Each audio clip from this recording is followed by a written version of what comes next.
Hello everyone and welcome to our 9th vlog covering our update 0.2.1 which we released onto Steam late last week. And of the two major changes which we introduced into Hunt, I'm going to be covering the first one here, which is the new Rage Threat UI.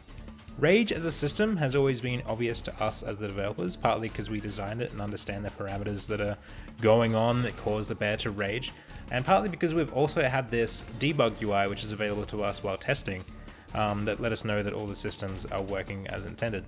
But we've never really had anything in there to indicate players new and old as to what is going on with the rage mechanic and what is sort of leading up to the bear raging and chasing after someone. So our first attempt at this is the new Rage Threat UI.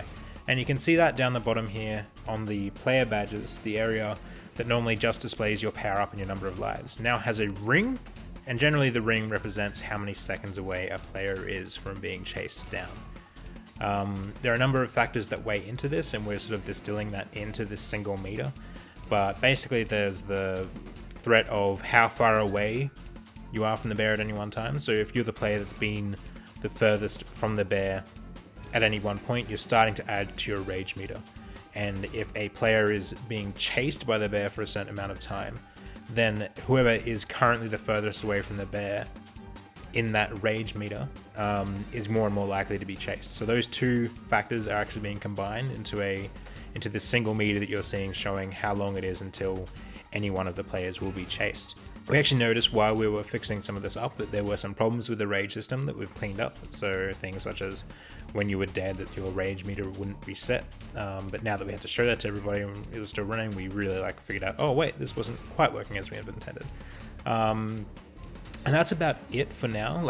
It shows how long you are to being raged, not with a concrete thing, but more of a percentage thing, as you can see with the circle. But we're not exactly happy with where it's at the moment, but we wanted to get it out to everybody just to mess around with for now anyway, in case people had feedback for the idea in general. Where we're at with it is that pretty much the positioning of it is very awkward for playing and actually it being useful information for the players. Might be useful for people or friends watching so that they can know who's going to get chased if they are paying attention to that. But actually looking down the bottom of the screen anywhere near often enough for it to be useful information, we've found to be more of a distraction than a helpful mechanic. So we're looking at different ways to display that now that you should be seeing in the next update. The second big change for Hunt is that power-ups will no longer simply spawn at an interval of what was once 8 seconds. That trigger for when they do spawn actually calls in this new indicator. So now when that fixed time counts down, instead of straight away spawning that power-up meteor, instead you'll get this indicator on the ground for a certain amount of seconds that shows the players where a power-up will spawn. We keep it visually a bit ambiguous, so there's no actual timer on this indicator as to how long the meteorite will fall down, because we feel like that creates a lot of tension and risk reward for actually trying to stick around and collecting these things. And you can have people pushing each other in and out of the position, maybe getting distracted by trying to get the power up and being killed by the bear in the process. And it's also very helpful for the late game or just playing with two people, where it creates a point of focus for players to come together that's not just simply trying to do drive-bys with the bears and get them to attach onto each other. They've actually, to get an advantage, they've got a number of seconds trying to get this power up where they're both interested in fixing down that one position. So we're really liking the dynamic that's there at the moment with this, and much like the time between power-ups falling, the actual time that these power-up indicators will be visible is also going to be a modifier in the upcoming modifier system, which Alex is still hard at work on, and hopefully will be in the next patch if we give the actual update cycle a little bit more time to bake for the next one. We just felt like these two big changes were really fun, fundamental things that we could get out now to everyone to start messing around with. Onto some more minor changes. So because of the changes with this new indicator system, in Crystal Cargo we have removed the one power-up that was on the conveyor belts, because basically as the indicator would spawn, most of the power-up's lifetime before it went up into the crusher from the bottom of the conveyor would be spent in its indicator form rather than a power-up. So to make that expandable and to make it actually be able to move past the default that we had set at 5 seconds and not make that spawn position useless, we just removed that entirely so it wouldn't create issues with that and other parts of other maps, such as the turning things in Churn Table. Also in Crystal Cargo, we have fixed up one of the materials for the buildings on the outside of the map and also extended and smoothed the train paths for the trains that move through the level. So now they move much more smoothly across corners in the map and also not stop and just sort of disappear into the ether within vision. They'll actually move outside and keep going from there. We have added in a whole new ability for Gauntlet. This is Boost.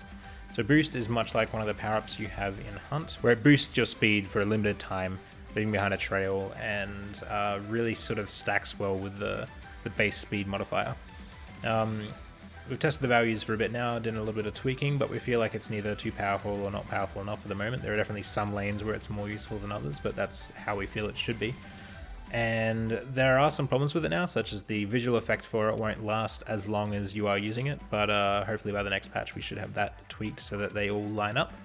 But we think it's pretty fun, if quite dangerous. You have to sort of get used to the maps before you want to use this one, so you don't just run straight into stuff on the edges of the screen. Also in Gauntlet, the Crystal Cage ability will now stop the trains in the finale level, and Barrier will now protect you from blue cyber arms, much as the Crystal Cage will stop the cyber arms from being dangerous as you move past them. And while there were quite a few more small fixes and little changes that we've made to the game in this update, that largely covers actually most of what we've done in the past few weeks. That said, I encourage you to go and check out our changelog, either on our Trello development history board or over on our Steam update page, which I will link to in the description below. As always, I encourage everybody to talk to us in the discussion boards over on Steam, or email us at wildgrass@wildgrassgames, use our contact form on the website, or of course in the comments below this video. That's it for now, and hopefully we'll be able to keep up this sort of update cycle with small to large changes coming forth in the not too distant future. Thank you, and see you next time.